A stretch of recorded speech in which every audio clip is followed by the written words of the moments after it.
넉넉한 그릇이 되어서 함께 성장하는 교회가 될 수 있도록 축복하여 주시옵소서. 감사합니다. 살아계신 우리 구주 예수 그리스도의 이름으로 기도드립니다. 아멘.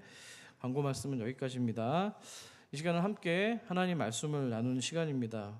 오늘 살펴볼 하나님 말씀은 신약성경 에베소서 5장 1절로부터 7절까지 말씀입니다. 에베소서 5장 1절로부터 7절까지 말씀, 신약 315면에 있는데요. 한 절씩 교독 후에 마지막 실절을 같이 합독하겠습니다. 1절입니다. 그러므로 사랑을 받는 자녀같이 너희는 하나님을 본받는 자가 되고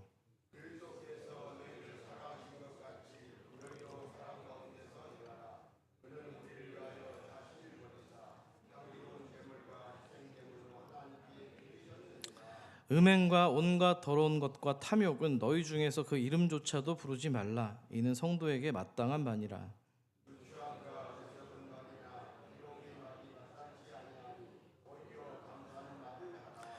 너희도 정녕 이것을 알거니와 음행하는 자나 더러운 자나 탐하는 자 곧 우상 숭배자는 다 그리스도와 하나님의 나라에서 기업을 얻지 못하리니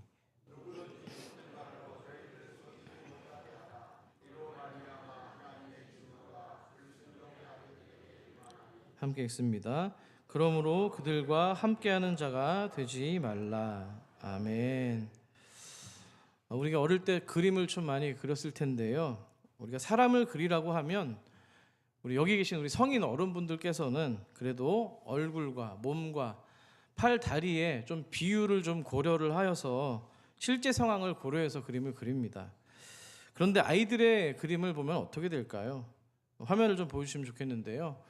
유치원 다니는 5살짜리들이 그린 그림의 모습입니다. 뭐 하나같이 다 사람 같지가 않습니다. 몸통은 작게 그리고 얼굴만 화면의 절반 이상을 차지할 정도로 커다랗게 그려 놓았습니다. 눈, 코, 입도 표정이 굉장히 과장되어 있죠. 아직 어리기 때문에 미숙합니다. 아무래도. 그런데 아이들이 그렇게 그리는 데는 이유가 있습니다. 20세기 미술교육의 선구자인 우리 빅토르 로엔펠트라고 하는 교수님이 계시는데요. 아이의 그림은 기술이 아니라 내면의 강조가 드러난다고 강조합니다. 그러니까 얼굴을 크게 그리는 이유가 아이들 마음속에서 가장 먼저 보이고 가장 크게 느껴지는 부분을 그린다는 거예요. 아이들의 뇌가 그런 겁니다. 사람을 바라볼 때 무엇을 중요하게 여기는지가 저 그림 안에 담겨 있는 것이죠. 그러니까 사랑받는다고 하는 느낌도, 거절당한다는 느낌도, 환한 미소의 얼굴도, 싸늘한 표정도 모두가 다 얼굴을 통해서 정보를 얻는다는 겁니다. 근데 이 원리는 아이들의 그림에서만 나타나는 건 아닙니다. 우리 아이들이 좋아하는 애니메이션 캐릭터가 있을 텐데요. 화면을 좀 보시면 좋겠습니다. 네, 뭐 짱구도 있고, 뭐 저기 소심이도 있습니다. 저게 그림입니까? 사람입니까? 눈이 어떻게 이만하냐고요. 웃기잖아요. 자, 이 만화 캐릭터를 그리는 전문가들도 말합니다. 아이들이 사람의 감정을 얼굴 표정으로 읽기 때문에 감정이 잘 보이도록 그렇게 얼굴을 크게 만든다는 겁니다. 자, 그러니까 얼굴을 크게 그리는 이유는 양쪽을 모두 살펴봤지만 감정이 잘 보여야 그 사람의 마음을 읽을 수가 있고요. 또 마음을 읽을 수가 있어야지 관계가 형성이 된다는 겁니다. 여기서 우리는 중요한 교훈을 한 가지 얻을 수가 있습니다. 사람은 언제나 자기 마음에 가장 중요하고 큰 것을 그린다는 거예요. 아이들이 얼굴을 크게 그리는 것처럼 우리 성인 어른들도 마음속에서 무엇인가를 그리곤 합니다. 그 마음 중심에 또 가득 채워진 어떤 대상이 결국에는 우리의 삶이라고 하는 일상 전체로 흘러나오기 시작합니다. 자, 그러면 마음에 크게 잡은 어떤 것들이 어떻게 표출되기 시작할까요? 자, 우선 마음은요, 뭘로 드러나게 되어 있냐면 뭘로 드러날까요? 말로 드러나게 되어 있어요. 마음이 품은 게 입술로 나온다는 겁니다. 예를 들어서 마음속에 늘 불안한 마음이 크게 잡은 사람은 말끝마다 이야기합니다. 걱정과 두려움이 묻어나오고요. 또 누군가를 향해서 불편한 어떤 마음을 가지고 있는 사람은 그 사람에게 예민해져서 뭔가 날카로운 말이 튀어나오기도 합니다. 반대로 감사와 은혜가 마음 중심에 채워진 사람은 어떻습니까? 굳이 노력하지 않아도 자연스럽게 말 속에 따뜻함과 표정에 배려가 묻어나기 마련입니다. 그래서 말은 내 마음이 지금 뭘 마음에서 크게 그리고 있는가에 대한 창문이라고 이야기할 수 있습니다. 그런데 그 말은 또다시 마음으로 되돌아와서 마음을 굳혀버리는 역할을 합니다. 이게 무슨 얘기냐면, 제가 말을 하면 여러분들이 지금 듣고 계시잖아요. 그런데 이 말을 또 누가 듣고 있어요? 말을 하고 있는 제가 다시 듣는 겁니다. 말을 제가 밖으로 내뱉었는데 그게 제 귀로 들어오고 마음으로 내려가서 눌러 앉는다는 것이죠. 자, 그래서 어떤 말이 계속 반복되면 반복될수록 마음도 그 말을 따라서 굳어져 가기 시작한다는 거예요. 나중에는 그 굳어진 어떤 마음이 기준이 되어버리기도 하는데요. 아까 불안한 마음이 예를 들어서 크게 자리 잡은 사람은 괜찮을까? 또 문제가 생기면 어떡하지? 노심초사하면서 이런 말들을 계속 습관적으로 내뱉습니다.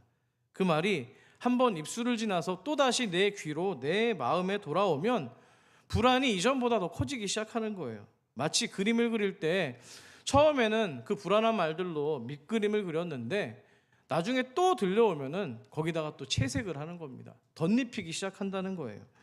그러면 그 불안이 나중에는 내가 어떤 선택을 할 때 가장 먼저 떠올리는 기준이 된다는 겁니다. 그렇게 되면 어떻습니까? 매사에 도전하는 것에 주저주저하게 되고 만남도 뭔가 조심스러워지고 모든 삶의 걸음들이 소극적으로 변하기 시작합니다. 관계에서도 같은 일이 벌어집니다. 마음속에 누군가에 대한 불편함이 크게 자리 잡고 있으면 저 사람은 역시 또 그렇지, 그럼 그렇지, 그런 말들이 자꾸만 반복됩니다. 처음에는 잠깐 스치는 언짢음이나 짜증 정도였는데 어느새 그 사람만 보면 멀리 있어도 저 사람 원래 저래 피하면서 선입견이 굳은 감정으로 채워지기 시작합니다. 반대로 감사와 은혜가 중심에 자리 잡은 사람은 말이 먼저 맑아지고 표정도 맑아지고 삶의 발걸음도 점점 넉넉해지고 또 여유가 온유가 있어지는 선순환을 경험하게 됩니다. 그리고 이렇게 마음속 기준이 굳어지면 이제 이것은요, 삶의 방향을 결정합니다. 우리가 무엇을 선택을 하고 어떤 관계를 이어가고 무엇을 중요하게 여기는지는 결국 마음에서 크게 그려놓은 것이 기준이 되어서 흘러나온다는 겁니다. 그래서 아까 우리가 살펴본 아이들의 그림을 볼 때 미소 짓지 않았습니까? 왜 그런 거예요? 그 그림이 꾸밈이 없기 때문입니다. 아이들이 중요하게 생각하는 게 마음속에 있는 게 그대로 여과 없이 숨김없이 드러났기 때문에 우리가 미소를 지었던 겁니다. 그런데 어른이 되면은 이야기가 조금 달라집니다. 물론 스케치북에다가 예쁜 그림을 그릴 수는 있지만 별로 그 그림이 솔직하지 않습니다. 도화지에는 정상적으로 그렸을지 모르지만 크지 않아야 될 것들이 지나치게 마음속에서는 커지고 정작 또 크게 품어야 될 것들에 대해서는 작아질 때가 많다는 것이죠. 마음의 비례가 흐트러지기 시작합니다. 바로 이 지점에서 지난주 말씀을 여러분이 한번 복기하셨으면 좋겠습니다. 지난주 예배 참석하지 못한 분들도 계신데 잘 됐죠? 자, 우리가 지난 시간에 에베소 4장에서 옛사람의 옷을 벗어버리고 뭘 입으라 그랬죠? 새 사람의 옷을 입으라고 그랬습니다. 맞습니다. 자, 그 말씀을 붙들었는데요. 드라마 한 편을 소개했습니다. 제목이 좀 길었습니다. 서울 자가집에 대기업에 다니는 김 부장 이야기. 나중에 그 드라마는 남편분들은 꼭 한번 보세요. 다 눈물이 나게 돼 있을 텐데요. 지난주에 종영을 했습니다. 자, 김 부장이 평생 가족들을 위해서 트로피처럼 붙들고 살았던 겉옷들이 하나씩 벗겨집니다. 나중에는 아무것도 남아있지 않은 있는 그대로 벌거벗은 몸에 자신과 독대하는 장면이 나오는데요. 사실 겉옷과 속사람이라는 주제는 성경이 우리 인생을 설명할 때도 자주 사용하는 중요한 그림이었습니다. 한 번 더 설명을 드리죠. 우리 인생을 성경은 무슨 옷을 입고 사느냐로 그 언어로 말씀을 했습니다. 창세기에서 아담과 하와가 죄를 지고 무화과 잎으로 수치를 가렸을 때 하나님께서는 가죽 옷을 지어서 입히셨습니다. 요셉에게서는 여러 사람들이 그의 삶에 걸친 옷들을 빼앗으려 할 때마다 하나님께서는 당신이 함께 하시는 임재의 옷으로 그의 정체성을 벗기지 않으셨고요. 또 제사장의 옷을 또 하나님이 아름답게 만들어 주셨는데 틈이 없게 연결되게 하셔서 그의 거룩을 지켜주셨습니다. 이뿐만이 아닙니다. 하나님은 여호수아에게 더러운 옷을 벗고 새 옷을 입혀 주셨고요. 신약에서는 누가복음에서 탕자에게 아버지가 그 방탕하게 돌아왔던 아들에 대해서 묻지 않고 따지지 않고 제일 좋은 옷을 입혀 주었습니다. 그리고 십자가에서 우리 주님께서는 당신께서 옷은 로마 병정들에 의해서 벗겨지셨지만 우리의 수치스러운 죄악의 옷을 대신 입으셨다는 겁니다. 그리고 마지막 날 신부에게 세마포 옷을 입히시는 어린 양 예수 그리스도의 모습까지 살펴보았는데요. 그러니까 성경 전체의 이야기는 결국에는 우리의 죄를 벗어버리고 은혜를 다시 입혀주시는 이야기인 줄 믿습니다. 자, 그렇다면 이제 질문이 이어집니다. 그리스도로 옷 입은 사람은 어떤 마음으로, 어떤 말과 어떤 관계의 태도를 입고 살아가야 된다는 겁니다. 자, 쉽게 말하면 이겁니다. 옷이 바뀌었으니까 그의 삶도 바뀌어야 된다는 거예요. 겉옷은 아름답게 바뀌었는데 여전히 입에서 나오는 말이 그대로이고 마음은 옛사람의 욕망 그대로 존재해 있고 관계의 방식도 달라지지 않는다면 그리스도로 옷을 갈아입었다고는 하지만 여전히 그의 삶 가운데는 스며들지 못한 겁니다. 새 옷을 입었는데도 여전히 옛사람의 어제의 냄새가 나와 있고 여전히 옛사람의 어제의 먼지가 나를 감싸고 있기 때문에 변화가 삶의 열매로 나타나지 않는 것이죠. 자, 사도 바울은 바로 그 지점에서부터 오늘 에베소서 5장을 시작하고 있는 겁니다. 자, 우리 1절, 2절을 화면을 통해서 여러분 또박또박 읽어주시기 바랍니다. 시작.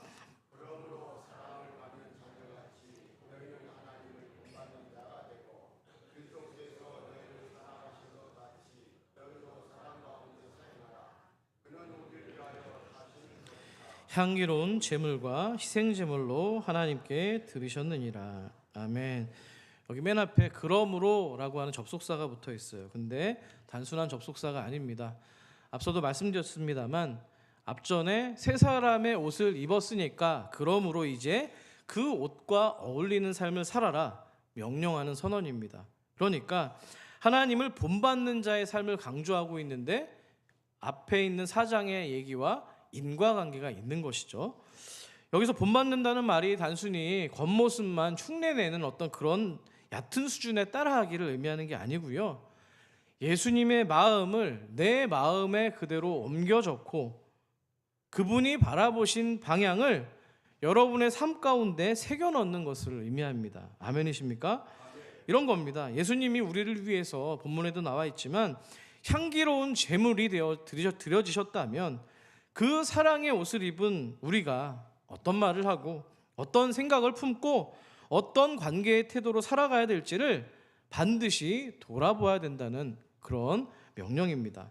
사도 바울은 곧 이어지는 3절부터 6절까지 매우 중요한 하지만 간단 명료한 진단을 이어가고 있습니다. 좀 길긴 합니다만 3절부터 6절까지 세 번역으로 읽었으면 좋겠는데요. 제가 3절, 4절을 읽고 여러분 5절, 6절을 읽어주시기 바랍니다. 3절입니다. 음행이나 온갖 더러운 행위나 탐욕은 그 이름조차도 여러분의 입에 담지 마십시오. 그렇게 하는 것이 성도에게 합당합니다. 더러운 말과 어리석은 말과 쌍스러운 농담은 여러분에게 어울리지 않습니다. 오히려 여러분은 감사의 찬말을 하십시오.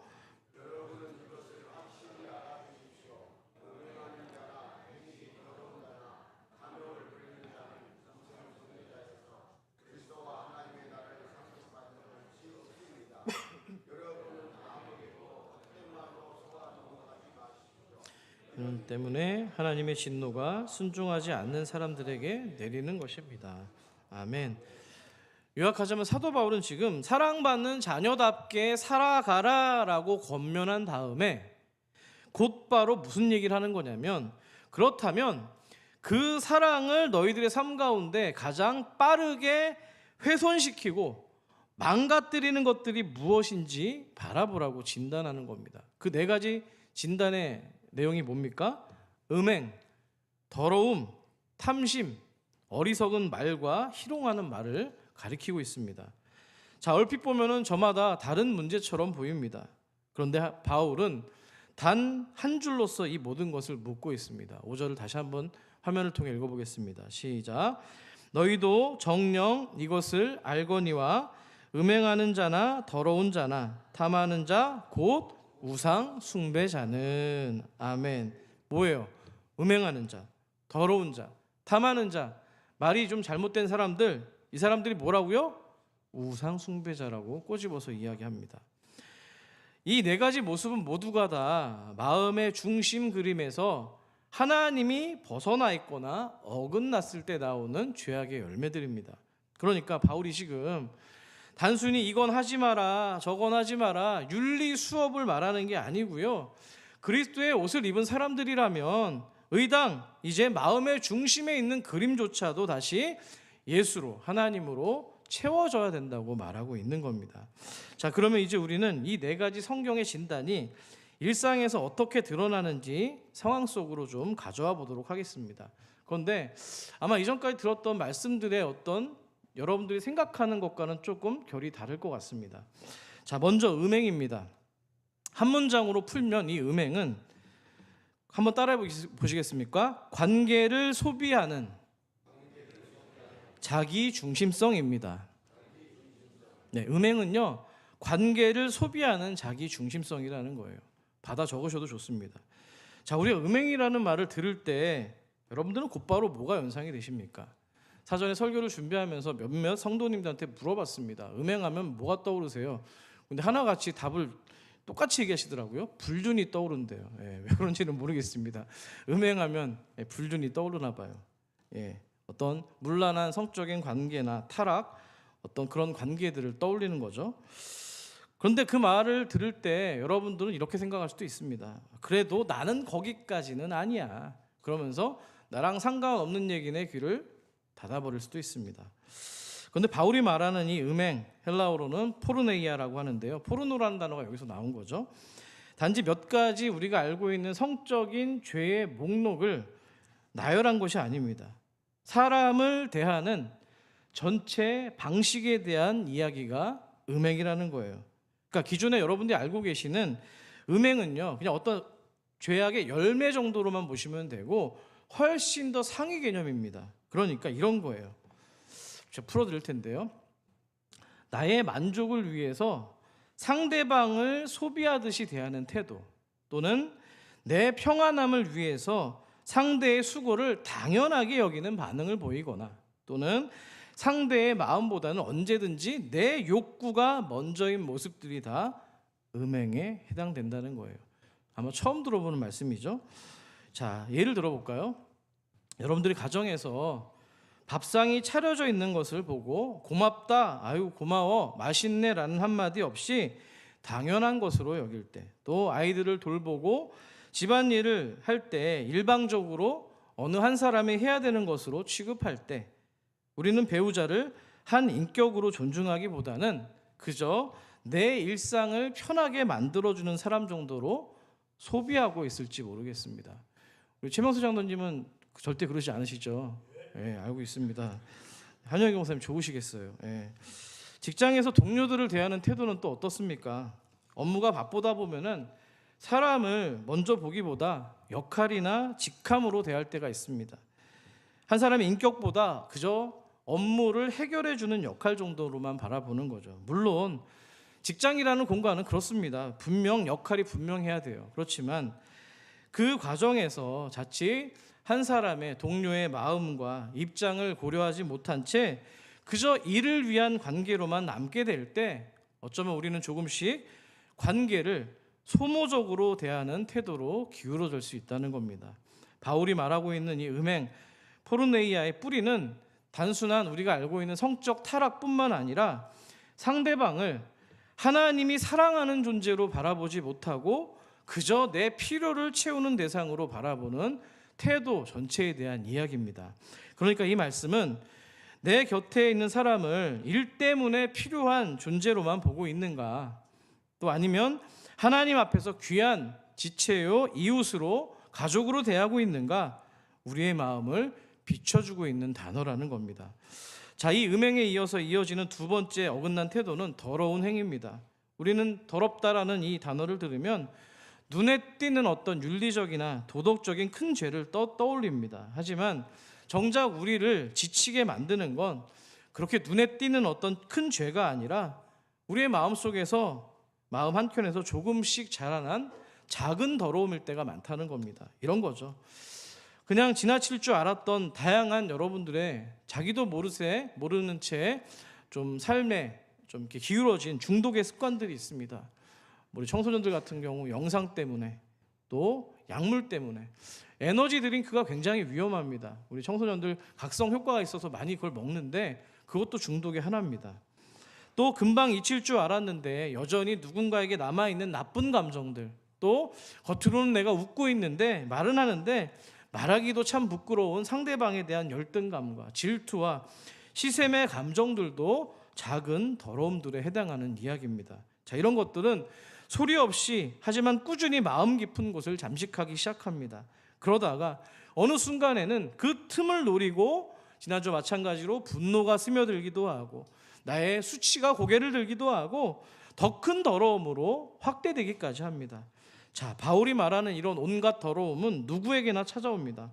그런데 누구나 알아챌 만한 어떤 큰 사건을 통해서가 아니라 아무도 모르는 것처럼 보일 때 어두워진 내 마음을 이렇게 어쩌면 조금씩 구석에 있는 먼지처럼 이렇게 쌓여갔는지도 모르겠습니다. 그래서 우리는 주님 앞에 기도해야 되는 거예요. 이렇게요.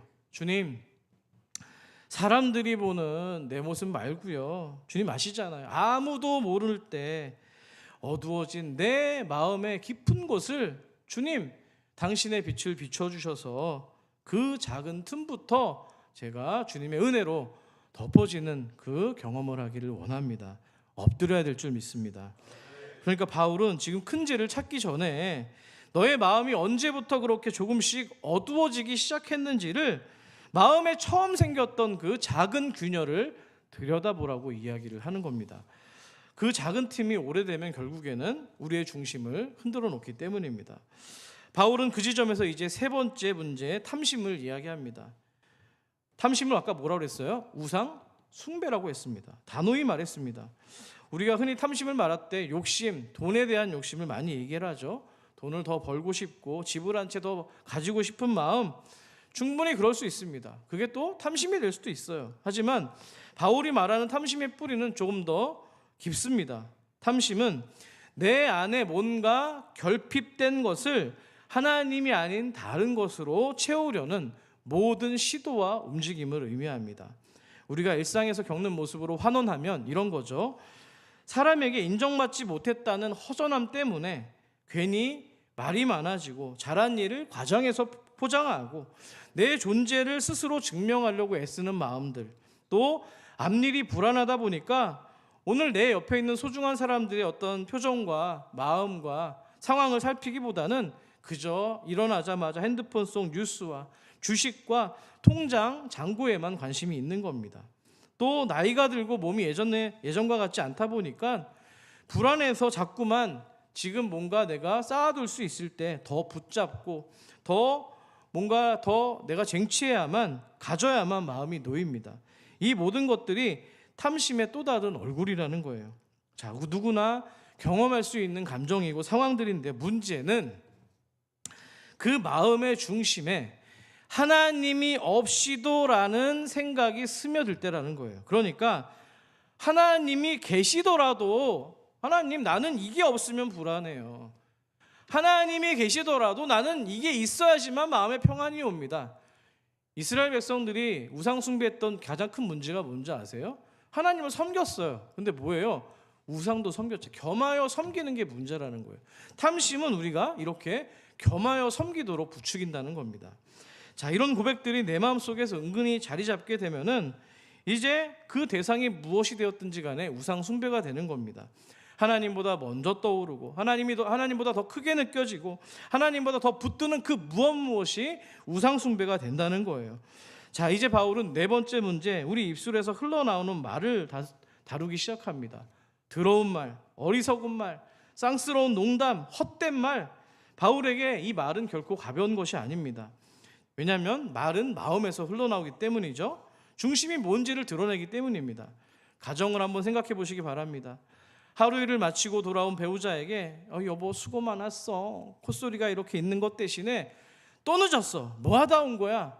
화부터 치밀은 언어가 먼저 나가면 그 한마디가 집안의 온도를 단숨에 바꿔버립니다. 부모와 자녀 사이도 마찬가지입니다. 성적표를 받아왔는데요. 야, 넌 누굴 닮아가지고 이거밖에 못하냐? 오늘 왜 이거밖에 안 돼? 학원을 바꿔주랴? 아유, 돈이 아깝다. 이렇게 말할 것인지. 야, 우리 아들 수고했어. 딸 수고했어. 빵점 맞았네. 아, 다음에 도전할 수 있는 기회가 주어졌네. 어깨 피고 한번 잘해보자. 이렇게 얘기하는 거는 완전히 듣는 사람이 달라지는 얘기입니다. 교회도 예배가 아닙니다. 아유, 목사님인데 왜 그거밖에 못해요? 왜 설교를 그거밖에 못해요? 또 사역을 그거밖에 못해요? 이렇게 하는 것과 수고하셨습니다. 그래도 한 번 더 내년에 한번 소망을 가지고 다시 한번 해봅시다. 이렇게 하는 말은 공동체를 살리는 말인 줄 믿습니다. 아멘이시죠? 다음 주에 우리가 뭘 한다고 했어요? 사역 신청서를 이제 여러분들 쓰셔야 되는데요. 저는 분명히 여러분들에게 칭찬을 도전했습니다. 못하셔도 괜찮습니다. 충분히 여러분들 내년에 하나님이 함께 하실 테니까 또 기도하셨다가 다음 주에 써주시길 바랍니다. 자, 바울이 말하는 이 어리석은 말, 또 희롱의 말이 등장하는데요. 단순한 욕설이 아니라 농담이라는 이름으로 사람을 뭔가 깎아내린다든지 겉으로는 웃고 있지만 속으로는 상처를 남기는 말들입니다. 이런 거 있잖아요. 누구한테 무슨 말을 들었는데 그때는 잘 몰랐는데 집에 돌아가다 곰곰이 생각을 해보니까 이거 기분 더러운데? 아, 저 사람들은 나를 존중하지 않고 있구나 라고 느끼게 만드는 말들이 여기에 해당된다는 거예요. 그래서 바울이 헛된 말에 속지 말라고 이야기합니다. 헛된 말은 비어있다, 또 진실이 없다라는 의미를 가지고 있는데요. 우리가 자주 쓰는 말들 중에서 이런 것도 있습니다. 아니 뭐 이 정도는 죄도 아니야. 박 집사도 이 정도는 해. 다 그렇게 살잖아요. 아유, 장로님도 마찬가지잖아요. 바쁘니까 기도는 다음에 해야지. 나도 사람인데 좀 실수를 좀 하면 어때? 못 낀 놈이 뭐 한다고 이런 거죠. 남자는, 여자는 원래 이런 거예요 라고 뭔가 얘기합니다. 근데 여러분 이게 잘 들어보시면 내 마음속에 있는 어떤 뭔가 부끄러움이나 왜곡을 좀 덜 아프게 하기 위해서 스스로를 합리화하는 말들이라는 겁니다. 그래서 바울이 그런 헛된 말, 의미 없는 말, 진실이 없는 말을 너희가 너 스스로를 속이지 말라고 이야기하는 겁니다. 사단은 여러분 우리를 직접 속일 때도 있습니다만 그게 만약에 안 통할 경우에는 뭘 하냐면 우리 스스로가 우리 자신에게 속아 넘어가도록 만든다는 거예요. 교묘한 거죠. 그렇습니다. 우리가 사실은 살면서 남에게 속는 경우도 많이 있지만 더 많은 경우에 더 깊이 속는 대상은 바로 내 자신이라는 겁니다. 아멘이십니까? 결국 문제는 말에 뿌리를 두고 있는 마음입니다. 무심코 던진 말에 아직 풀리지 않는 감정들이 남아있고 상처가 쌓여 있는데 그 안에 틈이 발생을 하고 나중에는 그 틈을 따라서 관계가 흔들리고 마음이 어두워지는 결과를 만나게 된다는 거예요. 자, 이쯤 되면은 우리 안에 이런 두려움이 올라옵니다. 아니 목사님 들어보니까 좋은 얘기 하시는데요. 저는 이미 좀 많이 틀린 것 같아요. 저는 말도 좀 10원짜리 100원짜리 말도 많이 하고요. 마음도 이 성경이 말하는 것과는 좀 많이 거리가 먼 사람입니다. 관계도 좀 돌아보니까 여기저기 깨진 자리가 너무 많은데 저는 아닌 것 같습니다. 자, 바로 그 지점에서 뭐가 필요한 거예요? 하나님의 말씀, 복음이 필요한 겁니다. 아멘이십니까? 자, 사도 바울이 그래서 우리가 앞서 그냥 좀 지나칠 법한 말씀인데요. 한 가지 중요한 전제를 던져주고 있다는 겁니다. 본문 1절을 전반부만으로 같이 한번 읽어볼게요. 시작. 그러므로 사랑을 받는 자녀같이 너희는 하나님을 본받는 자가 되고. 자, 잘 들어보세요. 성경은 지금 사랑을 너희가 많이 느끼면 받으면 너도 사랑하게 될 것이다 라고 말하지 않습니다. 성경이 말하는 순서는 정반대입니다. 우리가 먼저 잘해서 사랑받는 게 아니라 하나님께 사랑을 받았기 때문에 그 사랑이 우리를 새로운 삶으로 이끌어 간다는 거예요. 더 쉽게 말씀을 드려볼까요? 우리가 순서를 자꾸만 뒤집는 경우가 있는데요. 우리는 이렇게 얘기합니다. 내가 좀 더 준비되면 아마 여기 열거된 그런 덕목들을 하지 않고 좋게 이야기할 수 있을 것 같아요. 아니면 목사님 제가 좀 더 깨끗해지면 거룩해지면 좀 그런 일들을 할 수 있을 것 같아요 라고 이야기를 합니다. 하지만 예수 십자가는 다른 증언을 하고 있어요. 하나님이 십자가를 통해서 무슨 말씀을 하는 겁니까? 얘들아, 너가 크게 좀 착각하고 있는 것 같은데 너가 아직 죄인 되었을 때 내가 너를 먼저 사랑한 거야. 너의 말이 아직 거칠고 10원짜리 100원짜리 할 때, 너의 욕망이 여전히 흔들리고 음행으로 가득 차 있을 때, 너의 관계가 여전히 어그러지고 균열이 가고 뭔가 탐탁치 않았을 때, 그때 내가 너에게 독생자 내 아들을 내어준 거란다. 이렇게 말씀하고 있는 거예요. 그러니까 변화는요, 완벽함에서 출발하는 게 아니라 우리에게 이미 주신 그리스도의 사랑에서 출발하는 줄 믿습니다. 그래서 오늘 에베소서 5장은 윤리 교과서가 아니라 이미 주어진 그리스도의 사랑 안에서 새로운 삶을 배우는 어떤 교훈을 가지고 있는 거예요. 자, 이때 이제 우리가 할 일은 하나입니다. 중심을 스스로 바꾸는 일은 우리가 못합니다. 그렇기 때문에 성령님께 나의 중심을 맡겨드리고 내어드리는 일을 하셔야 되는 거예요. 아멘이십니까? 그래서 갈라디아서 5장은 중요한 교훈을 던져주고 있는데요, 16절을 화면을 통해서 같이 읽어볼게요. 시작. 너희는 성령을 따라 행하라. 그리하면 육체의 욕심을 이루지 아니하라. 아멘. 성령께서 여러분 마음 안에서 일으키는 소리를 따라 움직이라는 겁니다. 나는 용서하고 싶지 않은데 용서하라고 하니까 따라가는 겁니다. 나는 이걸 갖고 싶은데, 탐욕을 갖고 싶은데 내려놓으라고 하니까 내려놓는 겁니다. 저 사람에게 말도 붙이기 싫은데 따뜻하게 한번 말을 건네보라고 성령님이 말씀을 하니까 그 내적인 음성을 따라서 믿음을 가지고서 한 걸음 나아가는 것인 줄 믿습니다. 자, 이 말씀을 좀 오늘 우리의 자리로 좀 가져보도록 하겠습니다. 자, 목사가요, 설교할 때 제일 어려운 어떤 주제가 뭔지 아세요? 공교롭게도 오늘 본문이에요. 한번 생각해 보세요. 사랑하세요. 좋은 말씀하세요. 나쁜 말 하지 마세요. 음행하지 마세요. 이거는요, 교회가 아니어도요, 저 세상 밖에서도 누구나 할 수 있는 얘기입니다. 그러면 누구나 할 수 있는 식상한 얘기를 내 귀는 식상하게 듣고 내 마음도 식상하게 처리한다는 거예요. 그게 제일 무서워요, 목사는. 미안합니다. 생색 좀 낼게요. 밤샜습니다. 주일부터 이 말씀을 씨름을 했는데 어떻게 하면 전달해야 될지 모르겠어요. 그런데 지혜를 주신 게 있어서 나눌게요. 자, 좀 실천할 수 있는 방법을 한번 해보자고요. 그러니까 막연하지 않기 위해서 3가지 정도만 여러분이 삶의 자리로 돌아가서 한번 실천해 보는 겁니다. 우선 여러분 한 주 동안 살아가실 때 말을 하실 거잖아요. 무건수행 하시는 분 없잖아요, 그죠? 말을 하실 때, 누군가와 대화할 때, 특히 감정이 혹 치밀어올 때 우리는 본능적으로 반응하고 싶어 합니다. 내 본능대로. 하지만 그때 한번 짧게 숨을 한번 크게 내어보시길 바랍니다. 그 숨을 저는 성령의 숨이라고 부르고 싶습니다. 이런 거죠. 성령님, 지금 내 입에서 10원짜리 100원짜리가 나가려는 거 아시죠? 하지만 주님, 이 말을 그냥 흘려보내지 않도록 제 마음의 중심이 되어주시고 내 마음에 좌정하셔서 나를 다스려 주시기를 원합니다. 내가 어떤 말, 어떤 태도를 취해야 될지 알려주시기를 원합니다라고 여러분 그 짧은 한숨을 쉬라는 겁니다. 아멘이십니까? 제가 금요기도회 때 그런 말씀을 드렸습니다. 여러분 금요기도회 때 나오셔야지 이 말씀을 들으실 거 아니에요. 지금 안 나오신 분이 고개를 탁 숙이면서 저를 외면하시는 장면을 봤는데요, 제가 주일마다 제가 기도원에 가고 있습니다. 너무 은혜가 있어요. 사실 이렇게 모든 걸 다 쏟아낸 다음에 녹초가 되거든요, 주일날요. 또다시 기도원 가서 예배드리고 기도하는 게 쉽지는 않습니다.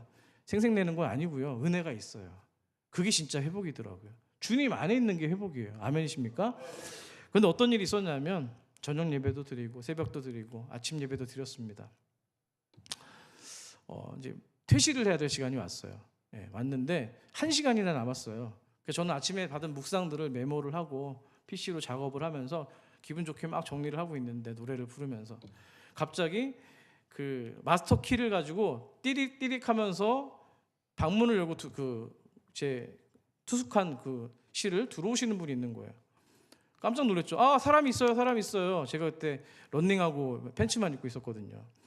사람이 있어요, 사람이 있어요. 그랬더니 청소하시는 분이셨는데, 그분을 제가 뭐 격화시키려고 하는 말은 아니고 나오세요. 퇴실하셔야죠. 그래서 1시간이나 남았습니다. 아직 괜찮습니다. 그랬는데 내가 왔으니까 청소해야 되니까 빨리 나오려는 거예요. 화가 나는 거예요. 그래가지고 빨리 읽고 나가지고 프론트에 가서 얘기를 해야겠다. 막 가서 이제 씩씩거리고 갔는데 그날따라 성도님들이 많이 오신 거예요. 아침부터 또 많이 오셨네. 그래가지고 근데 주일날 제가 묵상했더니 말씀이 생각이 나는 거예요. 되게 감사했어요. 왜냐하면 하나님 나 사랑하시는구나. 말씀을 주셨는데 적용해 볼 수 있도록 한번 시험을 주신 거예요. 문제 풀어보라고. 감사했어요. 진짜 감사했어요. 하산하는 길이 얼마나 감사했는지 모릅니다. 우리 성도님들도 주일날 말씀을 듣고 살아가실 거 아니에요? 문 밖을 나가면서부터 아마 시험거리가 찾아올 겁니다. 그때 여러분 적용해 보라는 거. 주일 예배는요 하나님 살게 하시는 은혜의 말씀입니다. 아멘이십니까? 적용을 해보라는. 그러면 하나님께서 지혜를 주시고요 어떻게 마음을 가져야 될지. 물론 넘어질 때도 있지만 그래도 7번 넘어질 거 5번만 넘어져 보자는 겁니다. 하나님이 은혜를 주시고 여러분의 삶을 변화시켜 줄 줄 믿습니다. 자, 두 번째, 세 번째 말씀드리고 정리할게요. 그리고 우리가 하루를 살아가면서 생각보다 자주 마음이 흔들릴 때가 있습니다. 아까 말에 대한 얘기를 했는데 마음이 흔들릴 때가 있어요. 원인은 다양하죠. 아침에 일어나서 핸드폰을 봤는데 주가가 하락했다거나 숫자나 어떤 소식에 마음이 내가 좀 불편할 때도 있고, 직장에서 상사가 한마디 한 게 영 그냥 거슬려가지고 불편한 또 그런 분들도 있을 것이고, 가정에서 가족들끼리 작은 오해나 불편함이 생겨서 괜히 평안을 빼앗아가는 경우들도 있을 겁니다. 자, 그럴 때 이렇게 조용히 질문해 보시기 바랍니다. 내가 지금 무엇 때문에 마음이 이렇게 흔들리고 있는 거지? 무엇을 내가 잃을까 봐 두려워서 이러고 있는 거지? 왜 평안이 없는 거지? 이 질문을 던지면 그 마음 가운데 중심에 자리 잡고 있는 게 뭔지 하나님이 보여주실 겁니다. 그래서 바로 그 자리에서 이렇게 고백하는 겁니다. 하나님, 제 마음에 이러한 문제가 너무 많이 있고 제가 마음을 많이 뺏기고 있습니다. 아버지, 이 자리, 내 마음의 이 자리에 여전히 다른 것으로 옮겨지고 있는 중심이 된 그림에 있는 자리에 주님이 오셔서 정리해 주시고 주님이 내 중심으로 찾아와 주시기를 초청합니다. 이렇게 기도하시기를 원합니다. 자, 그 고백이 물론 당장 상황을 멈추고 해결해 주지 않더라도 여러분의 흩어졌던 그 감정들을 하나님께로 되돌릴 수 있게 하는 은혜의 회전문이 될 줄 믿습니다. 마지막으로 세 번째, 관계가 부딪히는 순간입니다. 여러 가지가 있지만 용서 하나만 얘기해 볼까요? 바울은 고린도후서에서 말합니다. 그리스도 앞에서 분명하게 용서하라는 거예요. 애매한 용서는요 반드시 파고들 틈 여지를 나중에 남깁니다. 괜찮습니다 라고 얘기했어요. 용서했어요 라고 하지만 여전히 마음에 좀 남아있는 분노와 서운한 감정이 있다라면 그 애매함이 나중에 다시 발목을 잡는다는 거예요. 하지만 이렇게 그래서 기도해야 되는 거예요. 주님, 제가 말은 용서한다고 했는데요 마음은 안 괜찮아요. 불편합니다. 가족이 되었든 교회 지체가 되었든 상사가 되었든. 하지만 주님 앞에서 저 사람을 미워하는 마음을 내가 내려놓기로 결단합니다. 시간이 걸리더라도 내가 그 길을 한번 주님이 말씀하셨으니까 순종으로 한번 걸어가 보겠습니다 라고 이야기하는 겁니다. 여러분, 용서는요 감정이 깨끗하게 전부 정리된 상태에서 시작되는 게 아니고요, 그리스도 앞에서 여러분이 방향을 결단하는 순간에 시작되는 줄 믿습니다. 아멘이십니까? 자, 사랑하는 여러분, 말씀 냈습니다. 오늘 긴 여정을 잘 따라와 주셨는데요, 결국 결론은 단순합니다. 이미 사랑받은 자녀답게 살라는 겁니다. 바울은 우리에게 조금 더 나은 사람이 되라고 요구하지 않고 있어요. 그러면 우리 힘으로 마음의 중심을 바꾸는 건 사실 불가능합니다. 그래서 성령께서 우리 안에서 일하는 거예요. 그래서 성령님께 문을 열어드리고 하루하루 작은 여러분의 선택들 가운데 한 걸음씩 음성을 들려주실 때마다, 내적인 어떤 말씀을 들려주실 때마다 걸어가는 그 은혜가 있기를 간절히 소망합니다. 그래서 다시 한번 정리할게요. 말을 내뱉기 전에 숨을 한번 크게 쉬시고, 불안이 치밀어 오를 때 주님 내 마음에 와 계셔 주십시오 초청하시고요, 관계 속에서 애매함을 남기지 않는 정직한 용서를 선택하고 결단하게 하옵소서. 그 실천이 있기를 간절히 소망합니다. 그래서 성령께서 이번 한 주간 여러분 마음에 있는 그림을 정말 제대로 예쁘게 그려가시는 복된 하루가 되시기를 간절히 축원합니다. 오늘 말씀 생각하시면서 이 찬양했으면 좋겠습니다. 내가 주인 삼은 우상 숭배 아닙니까? 탐심, 음행 모두가 다 잘못된 언어들 우상 숭배입니다. 자, 내가 주인 삼은 게 뭔지를 생각하시면서 함께 고백하며 찬양합시다.